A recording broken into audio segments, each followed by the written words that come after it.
Hello दोस्तों, NC audio book में आपका स्वागत है। भाग 3। शिविर में हमारा पहला दिन। हमें उसी दिन शाम को उस उंगली के खेल के मायने समझ में आ गए। ये हमारे जीवन या मृत्यु के लिए लिया गया पहला फैसला या पहला चुनाव था। हमारे काफिले के अधिकतर व्यक्तियों यानी लगभग 90% साथियों के लिए ये मौत का फरमान था। अगले कुछ ही घंटों में उन्हें मौत की सजा सुना दी गई। जो लोग बाईं ओर भेजे गए थे उन्हें स्टेशन से सीधा कदम ताल करते हुए सौदागृह की ओर भेज दिया गया और फिर वे हमेशा के लिए गहरी नींद सुला दिए गए। वहाँ काम कर चुके एक व्यक्ति ने मुझे बताया कि उस इमारत के दरवाजों पर कई यूरोपियन भाषाओं में स्नानघर लिखा था।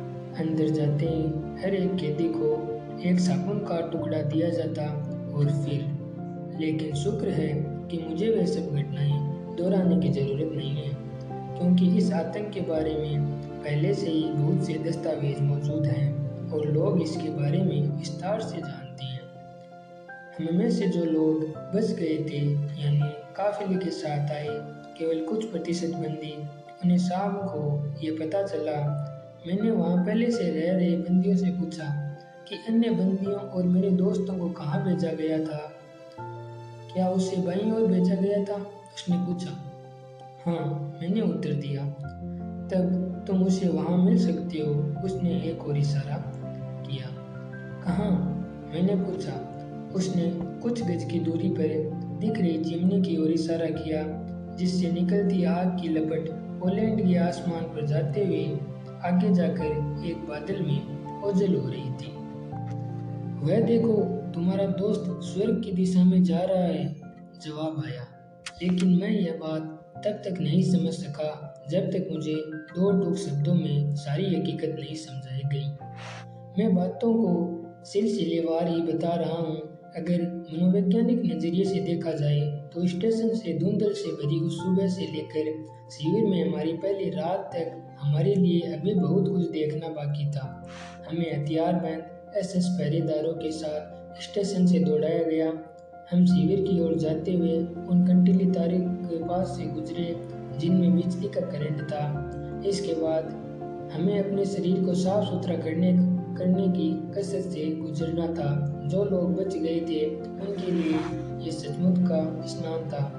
एक बार फिर से हमें ये झूठी तसल्ली होने लगी कि हमारे साथ कुछ बेहतर होने जा रहा था। एसएस अधिकारी देखने में अच्छे लग रहे थे। जल्दी ही हमें उनकी सज्जनता का परिचय भी मिल गया। वे हमारे साथ सिर्फ तभी तक भले बने रहे जब तक उन्होंने हमें फुसलाकर हमारे हाथों पर बंदी घड़ियां नहीं हत्या ली। वैसे भी हमें अपनी सारी संपत्ति तो उन्हें ही देनी थी। हमारा सारा सामान अब उनका था। अगर हम अपनी घड़ी उनमें से किसी एक को देते तो हमारे लिए ही फायदेमंद था। शायद वह किसी दिन हमारी भलाई का बदला चुका देता। हमें एक बरामदे स्थान पर इंतजार करने को कहा गया, जो कीटाणुनाशन कक्ष के बाहर बना था। फिर एसएस के आदमी आए और उन्होंने जमीन पर कुछ कंबल बिछा दिए। वे चाहते थे कि हम अपना सारा सामान, हमारी घड़ियां और जेवरात आदि उन कंबलों पर फेंक दें। अब भी कुछ सीधे और मासूम बंदी ऐसे थे जिन्होंने एसएस अधिकारियों से यह पूछकर सबको चकित कर दिया कि क्या वे अपनी शादी की अंगूठियां, कोई मेडल या गुड लक पीस अपने साथ रख सकते थे। उन्हें अब भी ये बात समझ नहीं आई थी कि उनके पास कुछ नहीं रहने दिया जाएगा। मैंने पुराने बंदियों में से एक को अपने भरोसे में लेना चाहा। मैं झट से उसकी ओर खिसका और अपने कोट के अंदर वाली जेब में पड़े कागजों के पुलिंदों को दिखाते हुए धीमे से बोला, देखो, मेरे पास एक वैज्ञानिक पुस्तक की पांडुलिपि है। मैं इसे बचाना चाहता हूँ। मैं जानता हूँ कि तुम कहोगे कि मुझे तो भगवान का शुक्रिया अदा करना चाहिए कि मेरी जान बच गई। मैं इससे ज्यादा अपनी किस्मत से क्या उम्मीद रख सकता हूँ, पर मैं खुद को रोक नहीं सका। इसलिए तुमसे विनती करता हूँ कि तुम किसी भी कीमत पर इस पांडुलिपि को बचाने में मेरी मदद करो। ये मेरे सारे जीवन की जमा पूंजी है। तुम समझ रहे हो ना मैं क्या कह रहा हूँ? ऐसा लगा कि शायद उसी बात समझ आने लगी थी। धीरे धीरे उसके चेहरे पर मुस्कान दिखने लगी। ऐसा लगा कि उसे मुझ पर तरस आ रहा हो, लेकिन फिर उसकी मुस्कान अचानक विस्मय भाव में बदल गई, मानो वह मेरा मेरा अपमान कर रहा हो। और तब उसने अपने मुंह से वह शब्द निकाला, शिट। यह शब्द अब शिविर वासियों के जीवन में सदा अपनी मौजूदगी बनाए रखता था। वह अपने हाव भाव से भी मेरा काफी उपहास कर चुका था।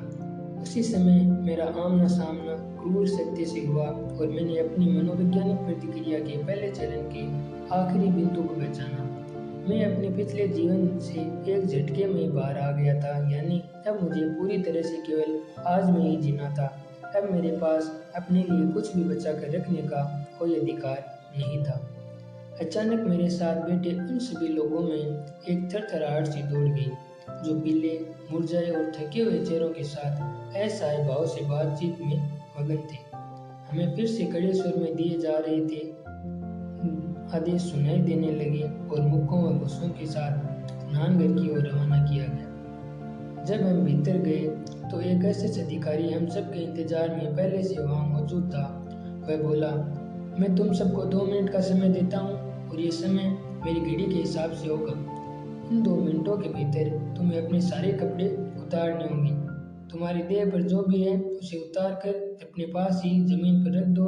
तुम्हारे पास अपने जूते, गेलिस और टांगों के बीच बंदी गद्देदार पट्टी के सिवा कुछ नहीं बचना चाहिए। मैं गिनती करना शुरू करता हूँ। अब लोगों ने बेहिचक अपने कपड़े फाड़ने आरंभ कर दिए। समय कम हो रहा था। वे मारे घबराहट के और भी बदहाल हो रहे थे। घबरा कर अपने अंतर्वस्त्र, बेल्ट और जूतों के तस्मों से उलझ रहे थे। फिर अपने पहले कोड़े की फटकार सुनी। नंगी देहों पर चमड़े के कोड़े मारे जा रहे थे। इसके बाद हम सबको झुंड बनाकर एक ऐसे कमरे में ले जाया गया जहां हमारी हजामत हुई। सिर समेत हमारे शरीर के किसी भी अंग पर बाल का एक कतरा तक नहीं छोड़ा गया। इसके बाद हमें स्नान करने के लिए कतारों में भेज दिया गया। हम एक दूसरे को पहचान तक नहीं पा रहे थे, पर हमें यह देखकर बहुत सुकून मिला कि नलों से असल में पानी ही टपक रहा था। जब हम अपने स्नान की बारी आने के इंतजार में थे तो अपने देह के नंगेपन ने हमें एहसास दिलाया कि हमारे पास अब अपने नंगे शरीरों के अलावा कुछ नहीं बचा था। यहाँ तक कि अब उस पर बाल तक नहीं बचे थे। सच कहूँ तो हम सभी अपने इस नग्न अस्तित्व के वश में थे। ऐसा लगा जैसे अपने पिछले जीवन से हमारा कोई नाता ही न रह गया हो। मेरे पास चश्मा और बेल्ट बची थी। बाद में डबल रोटी के एक टुकड़े के लिए मैंने वह बेल्ट भी किसी दूसरे को दे दी थी। शरीर के निचले हिस्से में पहने जाने वाले गद्दीदार पट्टियों के मालिकों के लिए थोड़ा बहुत रोमांच अभी बाकी था। शाम को हमारी झोंपड़ी में हमारे वरिष्ठ बंदी अधिकारी ने अपना भाषण देते हुए छत पर लटक रही बल्लियों की ओर इशारा किया और कहा कि अगर किसी गद्दीदार पट्टी के मालिक ने अपनी पट्टी में पैसे या कीमती पत्थर वगैरह सिलकर छिपाने की कोशिश की तो वह उसे उसी बल्ली से लटका कर मार देगा। उसने गर्व से बताया कि शिविर का वरिष्ठ अधिकारी होने के नाते वह ऐसा करने का पूरा हक रखता है। जहाँ तक हमारे जूतों का सवाल था, यह भी मामला इतना आसान नहीं था। हालांकि हमें उन्हें रखने की इजाज़त थी, परंतु जिनके पास अच्छे जूते थे उन्हें हमसे छीनकर बदले में ऐसे जूते दे दिए गए थे जो उनके पैरों में फिट नहीं आते थे।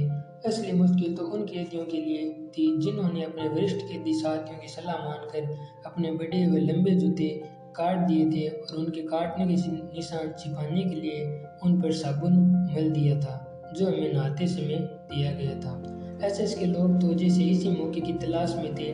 सभी गुनहगारों को एक साथ वाले छोटे कमरे में ले जाया गया। कुछ ही देर बाद हमने दोबारा कोड़े बरसने और उन लोगों के घर आने की आवाज़ें सुनी और इससे बार ये मारपीट पहले से अधिक समय तक जारी रही। इस तरह हमारे सारे भ्रम धीरे धीरे एक एक कर टूट रहे थे और फिर अचानक हमें से अधिकतर कैदी एक भयंकर किस्म के हास्यबोध में मगन हो उठे। हम जानते थे कि अब हमारे पास हास्यास्पद रूप से नग्न जीवन के सिवा खोने के लिए बाकी कुछ बचा ही नहीं था। जब नलों से पानी आने लगा तो हमने अपने और एक दूसरे के बारे में हंसी मजाक करने की पूरी कोशिश की। जो भी हो गई, उन नलों से तो हमें शुद्ध पानी ही मिल रहा था। उस विचित्र प्रकार के हास्यबोध के अलावा हम एक और भावना को महसूस कर रहे थे, कौतूहल या जिज्ञासा। मैं पहले भी इस प्रकार की जिज्ञासा का सामना कर चुका था। ये अटपटे हालातों के लिए एक बुनियादी प्रतिक्रिया होती है। एक बार पर्वतारोहण के अनुभव के दौरान मेरी जान पर बन आई थी और दुर्घटना की उस कठिन क्षण में मेरे मन में केवल यही जानने का कौतूहल बचा था कि इस घटना के बाद मैं जीवित बचूंगा या फिर मुझे अपनी फूटी खोपड़ी के अलावा शरीर के और कौन कौन से अंगों के टूटने फूटने की पीड़ा सहनी होगी। यही सर्द कर देने वाला कौतूहल ऑस्ट्रिच कैंप में भी साथ बना रहा। इसके कारण आसपास के माहौल के असर से अपने मन को किसी तरह दूर रखना संभव हो गया। उस समय यह सोच एक सुरक्षा साधन के रूप में कारगर सिद्ध हो रही थी। हम यह जानने को उत्सुक थे कि इसके बाद क्या होगा और इसके क्या नतीजे सामने आएंगे। मिसाल के लिए कड़कड़ाती सर्दी के दिनों में हमारा खुली हवा में खड़े होना और स्नान के बाद लंबे समय तक कपड़ों के बिना रहना। अगले कुछ ही दिनों में हमारा यह कौतूहल हैरानी में बदल गया। हैरानी की बात यह थी कि इतना सब होने पर भी हमें सर्दी नहीं लगी थी। नए कैदियों के लिए ऐसे ही बहुत से हैरत अंगेज अनुभव इंतजार कर रहे थे। हम लोगों के बीच जो लोग चिकित्सा के क्षेत्र से जुड़े थे उन्होंने इन्हें सबसे पहले जाना। किताबें हमेशा झूठ बोलती है। शिविर में आने से पहले मुझे यकीन हुआ करता था कि कुछ ऐसे काम भी हैं जो हम कर ही नहीं सकते, जैसे हम इसके या उसके बिना नहीं सो सकते, हम इसके या उसके बिना नहीं जी सकते। जबकि हम ऑस्ट्रिच में पहली रात ऐसे बिस्तरों में सोए थे जो एक के ऊपर एक कतार में लगे हुए थे। करीबन 6.5 से 8 फीट के प्रत्येक तख्त पर 9 बंदी सो रहे थे। उन 9 बंदियों के बीच केवल 2 कंबलों को ही सर्दी से बचाने का काम करना था।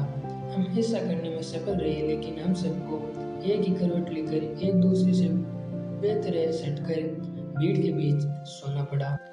हमने गहरी नींद ली। बेशक कुछ बातों से अनजाने में एक लाभ भी मिल जाता है। हड्डियों को जमा देने वाली सर्दी के बीच इस व्यवस्था ने थोड़ी राहत दी। हालांकि अपने बिस्तरों पर जूते पहनकर सोने की मनाही थी, पर कुछ लोगों ने उन्हें तकिए की तरह सिरों के नीचे दबा लिया था। उन्हें इस बात की परवाह नहीं थी कि वे जूते कीचड़ से सने हुए थे। बाकी कैदियों को अपना सिर अपनी बाजू पर ही टिकाना पड़ रहा था, जो एक ही स्थान पर रखे जाने की वजह से अकड़ रही थी। फिर भी हमें नींद आई और कुछ घंटों के लिए मानो हर प्रकार के कष्ट और जुल्म से छूट मिल गई। मैं ऐसे ही कुछ और आश्चर्यों के बारे में बताना चाहूँगा जो उस दौरान हमने अपनी सहन शक्ति की सीमा के बारे में जाने। हम अपने दांत साफ नहीं कर सकते थे।